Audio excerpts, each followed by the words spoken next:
Welcome to another episode of Cafe Lily with your hosts, Rosa and Kelsey. Kelsey and Rosa. Hello, thank you for having me again, Rosa, and it looks like, once again, we have a customer.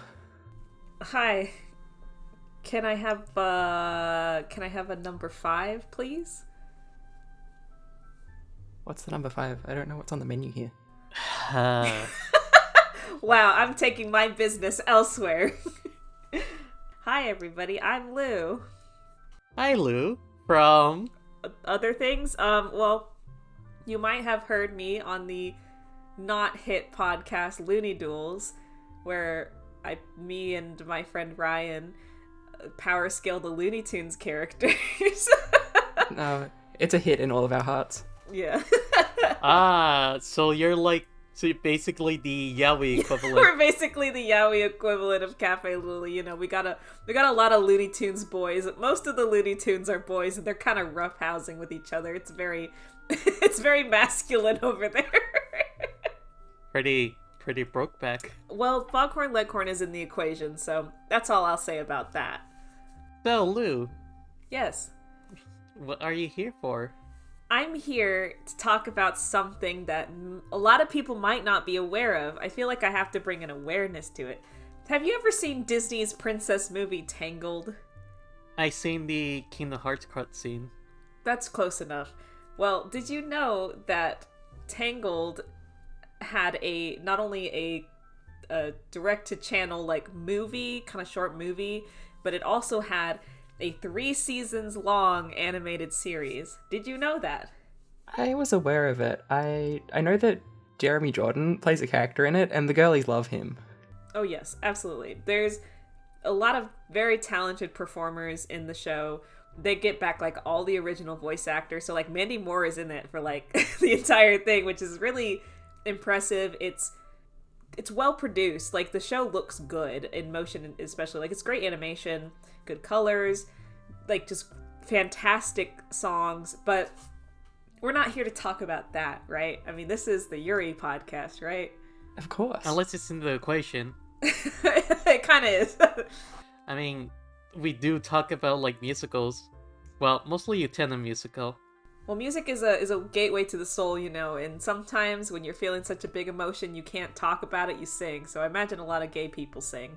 So Of course. So in Tangled, the animated series, they obviously had to flesh out the world a little bit, and they also added a bunch of new characters. The big one being Cassandra, Rapunzel's now girl best friend in quotation marks. And I am here to talk about it. So Ooh. that's what I'm here for. Because I watched the show. I watched it a while ago, just on a whim. This is the correct way to consume the Tangled series, okay? You have to start the movie. You have to get to like the last 2 minutes of the movie, like right after Eugene dies and then gets brought back to life, but before the marriage scene. So you stop the movie right there. Then you go and you watch Tangled Ever After, which is the short, like, basically starter to the series, but it's in a movie format. It's not as long as like a theatrical release. You watch that, then you watch all 3 seasons of Tangled the animated series, or it's called like Rapunzel's Adventure or something like that. And then you go back and you watch the last like minute and a half of Tangled. And that's that's the correct way to view the show. Okay, we're taking notes. So jot that down. Cassandra is a unique to the show and the little short movie afterwards character. And she has a lot of strong emotions towards Rapunzel, I would say. They start out as just kind of, Cassandra is her like lady in waiting. Then it kind of gets revealed that she's the leader of the Knights, like adoptive daughter, and so she's like very proficient in sword fighting. So then she takes on kind of more of a knightly persona for Rapunzel. Like she's always looking after her and like worrying about her, which is good because Eugene does jack all the entire series. He's just there to fill space because he's from the movie, so we had to put him in it. But yeah, so it's a fun little show where, you know, they go on adventures. There's dramatic plot twists, and there's a lot of tension between Rapunzel and Cassandra. Namely, so there is an episode where Rapunzel loses her memory for a bit, and she basically kind of reenacts the beginning of Tangled, where she's going outside for the first time and she's like just in wonder of the world, and Cassandra is there with her instead of Eugene this time, and she's just like staring so adoringly at Rapunzel, like she's just like, oh my god, look at her enjoying the wonders of the world. It's so cute. I love that. It's a very stark contrast to how Eugene's first reaction to Rapunzel was to be like really annoyed by her. So suck it, I guess. He's like, ugh, women. Right, exactly. So in this one you have Cassandra, who is, you know, she's a tough girl. Like, she's very abrasive, sarcastic. Like, she hates Eugene. Like, that's one of her character traits, is like they hate each other, which, you know, read into that what you will. And so she's always sticking her neck out for Rapunzel, but that backfires because towards the end of season 2, she has a bit of a character turn, and she turns evil. Oh no. And she and Rapunzel have a kind of little breakup song. Oh no. Cassandra becomes the final villain for season 3. It's good.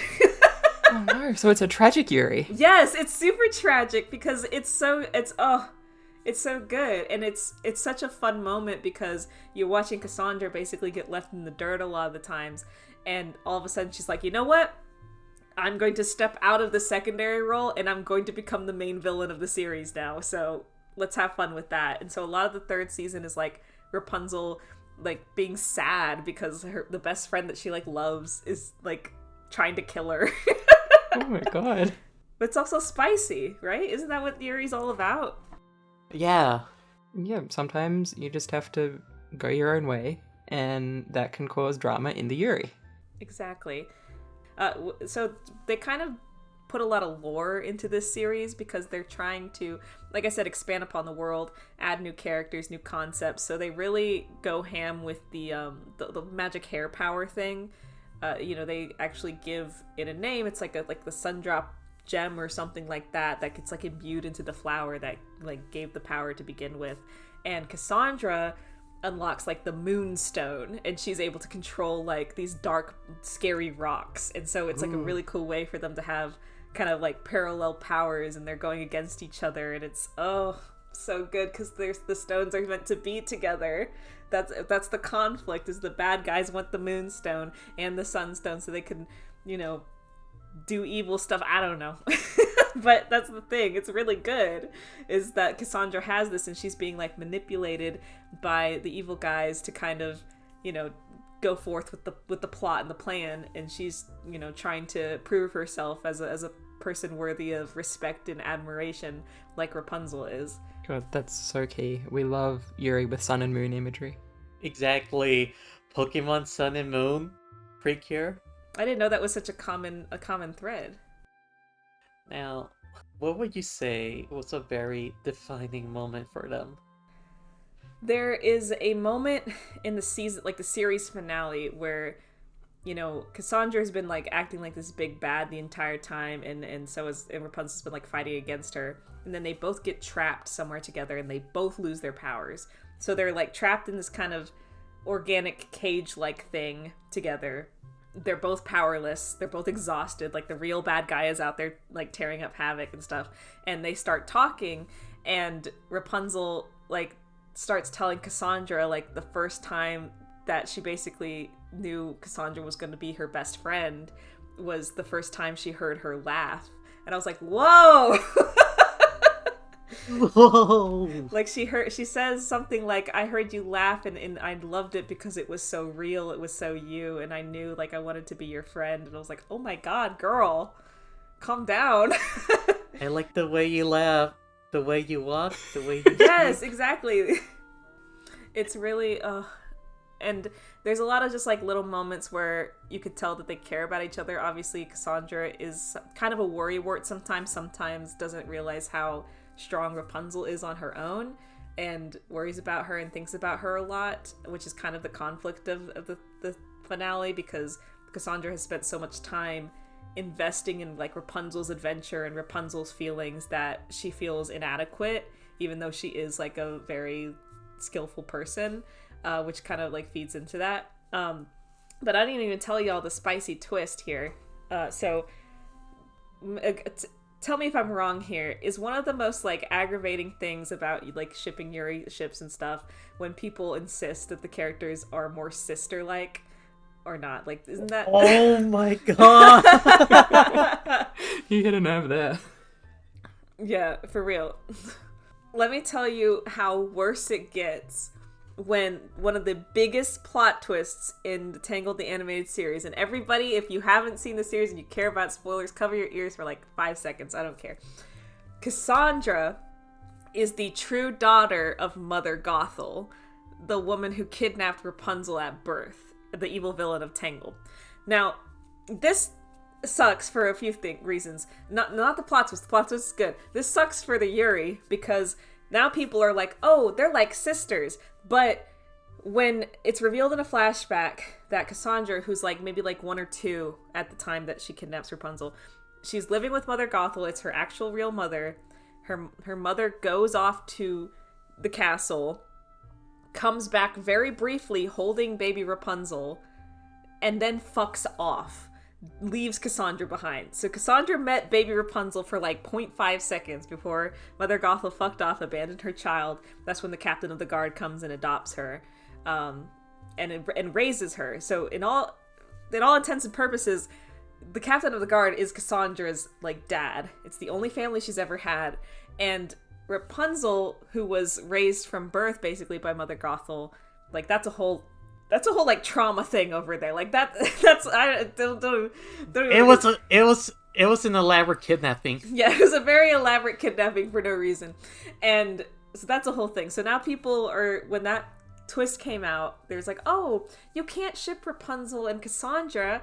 They're like sisters, even though they officially like met and were conscious of each other when they were both adults and after the whole like affair, basically. And Cassandra didn't even know that her mom was Mother Gothel until the villains like pulled the memory out of her head to use it against her, and she was like absolutely shocked by it. And at this point, this is like late in the series, so like Rapunzel and Cassandra had like developed a relationship as friends like more than anything. So it's just it's so weird. Like it makes me mad.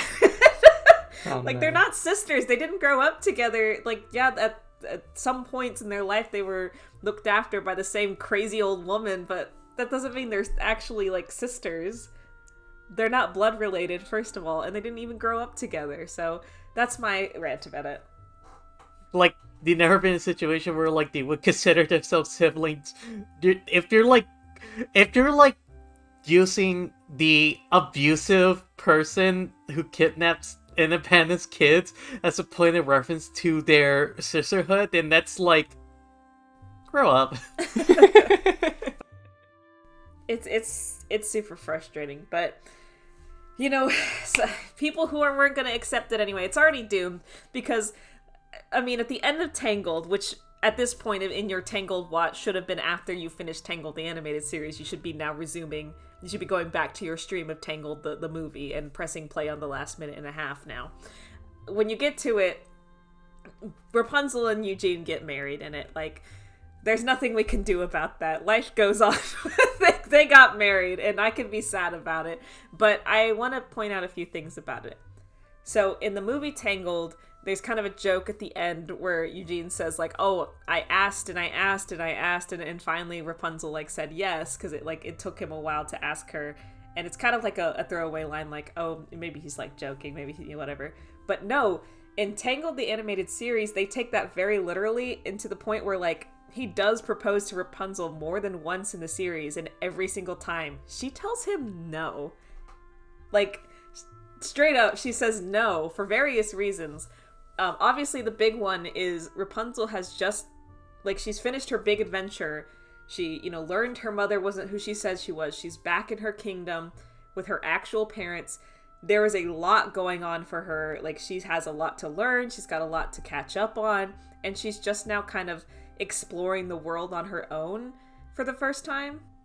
And there's a plot point in which her dad, Rapunzel's like actual dad, is like really protective over her, because obviously he just got her back from not having her for 18 years. So he's obviously kind of like cagey, you know, he's like, stay here, stay in the castle, don't go past the walls. But Rapunzel is just itching for that adventure because she's spent all her life in a tower.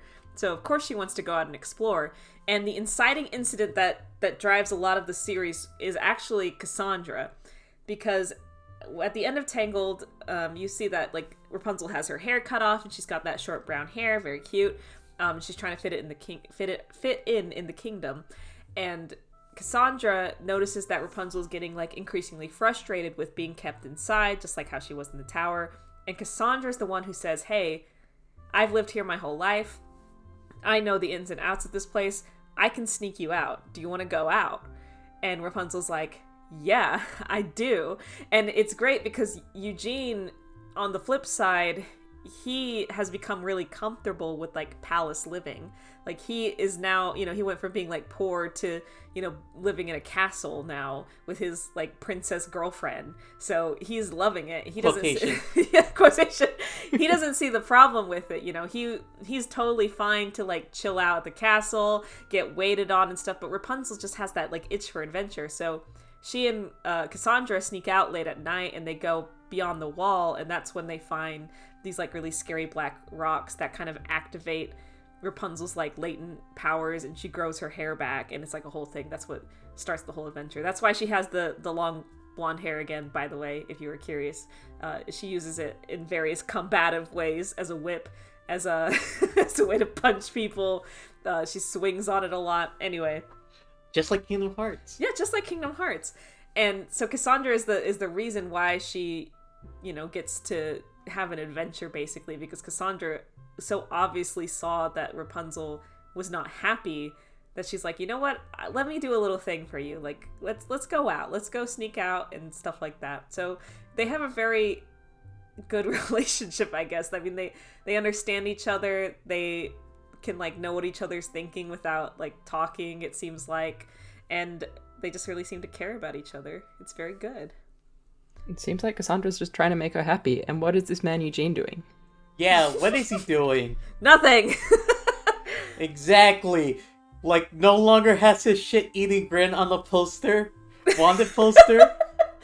It's so interesting seeing how, like, when Eugene tries to propose to Rapunzel, like, the second time, it's such an inappropriate time, because they have just, season 1 has ended, season 2 begins, and they are now going on a journey. This is if you've ever seen JoJo Part 3, it's very JoJo Part 3. The heroes are going on an adventure, going from town to town and encountering, like, people with almost stand abilities. Like, one episode they get turned into birds, and one episode they get turned into babies. What? It's like, it's literally Part 3. This happened in Tangled? Yes, I'm not kidding. There's like magic. Oh my god. They're going on this journey, and it's obviously a very big and exciting moment for Rapunzel. She sings a song. It's called Next Stop, and it's called like Next Stop Anywhere. She's so excited. She wants to, literally, it doesn't matter where she's going. The world is her oyster. And Eugene keeps like, kind of like, oh, well, you know, I was thinking of asking you a question, Rapunzel. And I just want to be like, fuck off. Like, we're in the fucking woods. Like, she's not thinking about settling down right now. She wants to go, like, run barefoot in the stream. Like, she doesn't care. And obviously, Cassandra gets that. Because Cassandra's only concern is that she stays safe while they're out there. She's like, you know, okay, this is uncharted territory. We're going on this journey. I'm going to be here with you, so it's going to be fine, but I need you to stay. She literally tells her, like, stay where I can see you, because if you leave my sight, I will freak out. Very knightly of her, I think. Of course. Girl night, you know? Yes, she is very much a girl knight, and I don't know, there's a lot of really, like, a lot of moments like that where Eugene just, like, totally misreads the situation, doesn't, like, pick up on her emotions or her mind space at the time, and it's just like, how do you not know that, like, he's the first guy she ever met, like, ever, that wasn't her mom, and she's obviously, like, trying to see more of the world, and I wish they were brave enough. I know they wouldn't ever. I wish they were brave enough to have a little, like, subplot or something, or just like a little moment where maybe Rapunzel considers Like, wow, it's weird that I just started dating the first guy I ever met, and maybe that, like, I shouldn't just settle down with the very first guy I ever met and should, like, play the field a little bit. Now, if they had done that, they could have done it, and then, like, eventually Rapunzel, you know, goes back to Eugene. Like, fine, but, like, there's not even, like, a moment where she just kind of has, like, a, maybe I should, like, see other people for a little bit, kind of shop around a little bit. I don't know. That's my notes to Disney. Disney TVA, call me. I have a lot of opinions. We can get some stuff done. That's all I'm saying. Of course, we need to get you in the writer's room. They need to get me in the writer's room. I have a lot of things to say. I have a lot of important things. I know what you mean. But if you're curious at all, if you liked Tangled the movie, go and watch the series. It's really cute. It's, you know, it's for a younger audience, definitely, but not like a really young audience. Like, it's like, you know, 10 to 12 year old, maybe 8 to 12 year old, you know, that's the kind of the age range. And it's got some really impressive animation, especially as it goes on. It's got some really impressive music, great performances. There's a few, like, moments, because it's like, ooh, yikes.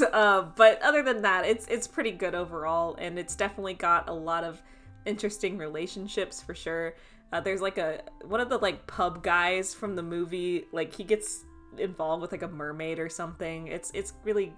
Like, they really flesh out a lot of the characters you only see for a few seconds in the original movie, which is kind of fun. You could tell the people who worked on this had, like, a lot of fun with it, and obviously, like, cared about it, because there's some fun, like, lore stuff. It's very My Little Pony Friendship is Magic. If you liked My Little Pony Friendship is Magic, you should watch this. So that's my recommendation. And you should cry when the series ends, because at the very end, Cassandra decides that she needs to go on her own journey. So she decides to leave the kingdom, which, by the way, the name of the kingdom is Corona, which is really unfortunate. But she decides to leave the kingdom of Corona. And one of the last lines of the series is her looking at Rapunzel, and as they say their goodbyes, and she says to Rapunzel, "I love you." I'm not even kidding. She says, "I love you," to her before she leaves. And Rapunzel says it back. So there we go. Drop the mic. Now we know the truth. And that's all I'm going to say. That's all I have to say. Nothing but respect. That sounds like a glowing recommendation. Yeah. Thank you. Yeah. Now, we were once told these words. Kels, can you repeat those words? What's that? I have no idea what you're talking about. You know the words, when Otona came out. Oh, right. Right. Look, Lou. Mm-hmm. There are many possible futures. You're so right. Exactly. Listen, everyone else knows that a lot of it is bullshit. You can make it work for yourself too. Okay, here's my... in 10 years when they come out with another series, not even series, it's like a short movie that comes out that's supposed to take place after the last 1.5 minutes of Tangled the movie. It's a year or two into Rapunzel and Eugene's marriage. It's just not working. Rapunzel thought she would be happy with him. She thought all her dreams would come true, but she's starting to realize that she just cares about Eugene as a friend.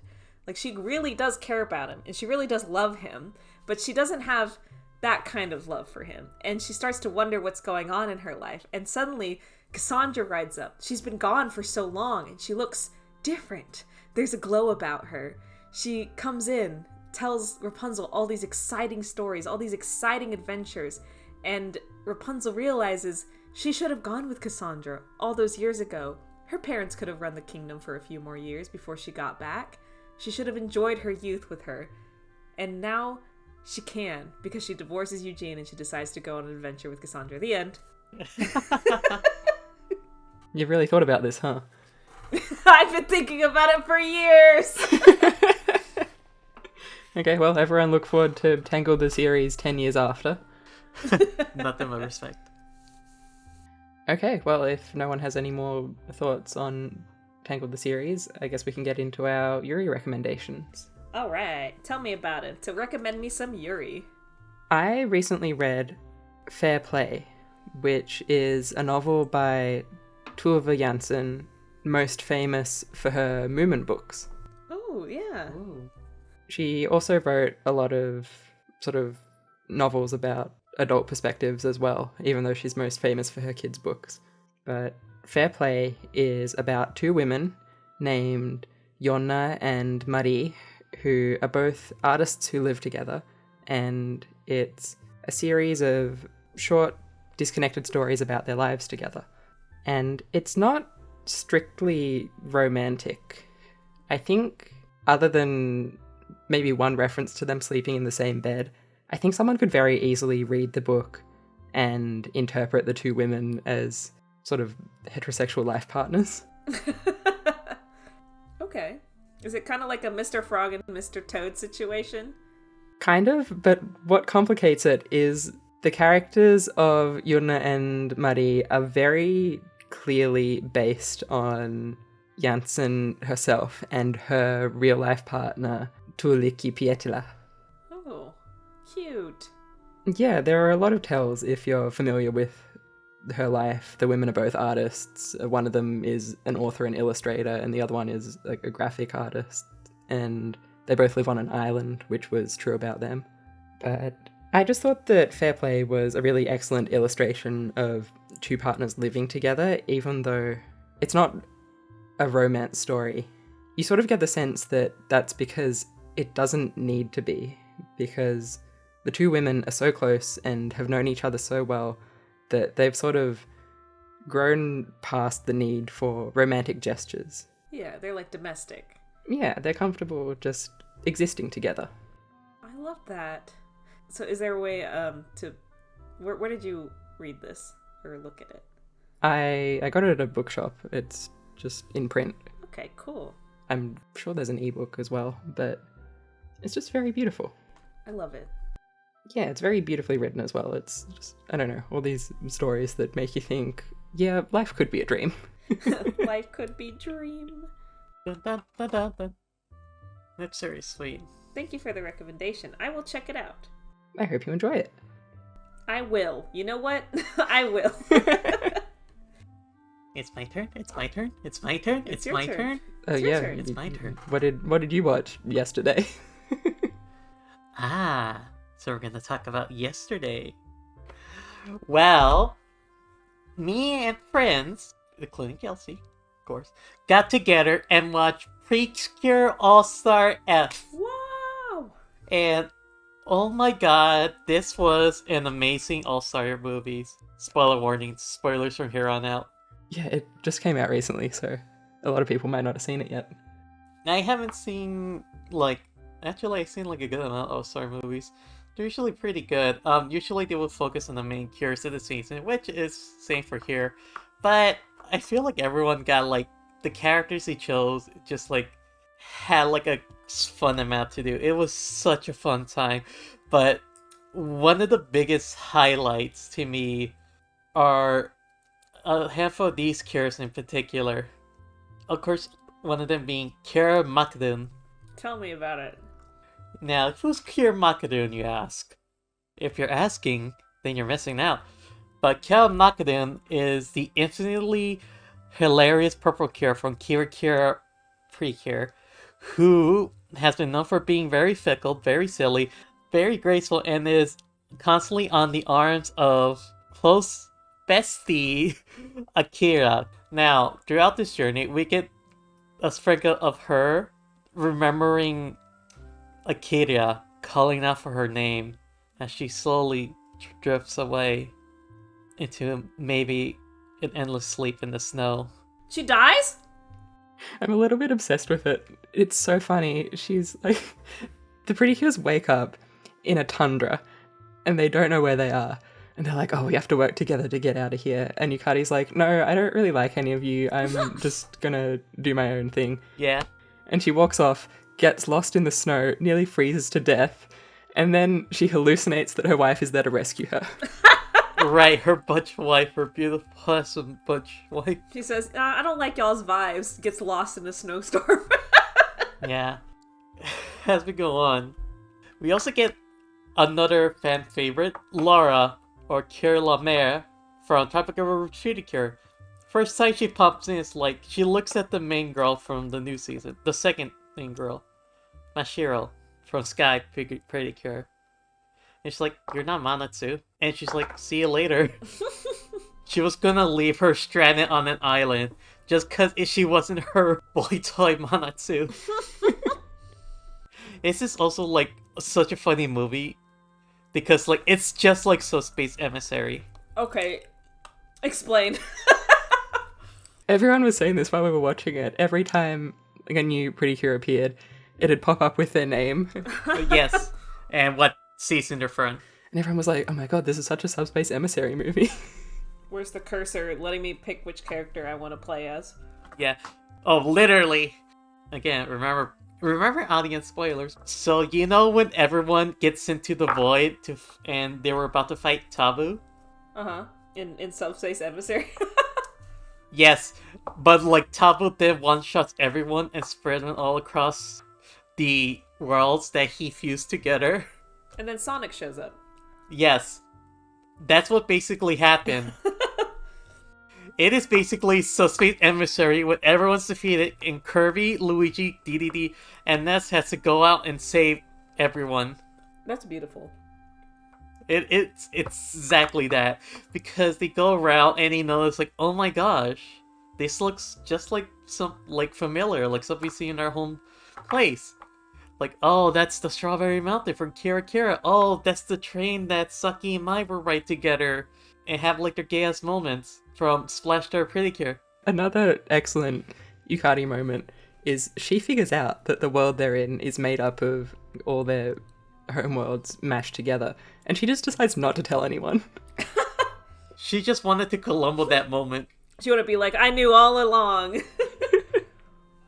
Now, does the red cure macaroon, right? No, chocolate.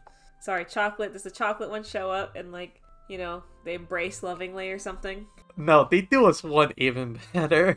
So like apparently, so every other cure that has this show up in the movie at that point are actually technically dead or lost in the darkness because they were all supposed to die, but most of them survived, and they were able to bring them back with the help of like the little fairy that joins them on their journey. Yeah, and then every single PreCure from the past 20 years shows up all at once, and they all have to work together to fight the enemy, and that's when Chocolat and Macaron reunite. Oh, how magical! Yeah. I have seen a few PreCure things, but I've not seen the one that they're from. But I did see the movie. I think that you might have streamed it, Rosa.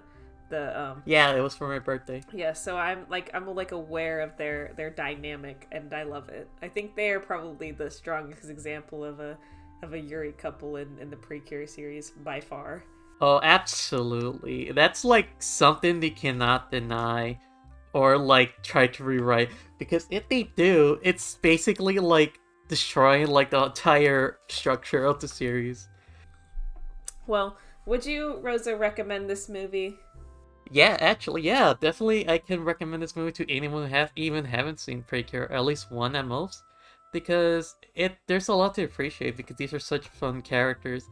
They don't go too in depth to these characters' backstories. It's like you just see it, you recognize it, you don't, but you kind of just appreciate the energy, the fun, the theatrics, and just get a good grip of like the love and care and the history of these characters being portrayed through their abilities, their attacks, their shouts, and their style. It's just beautiful.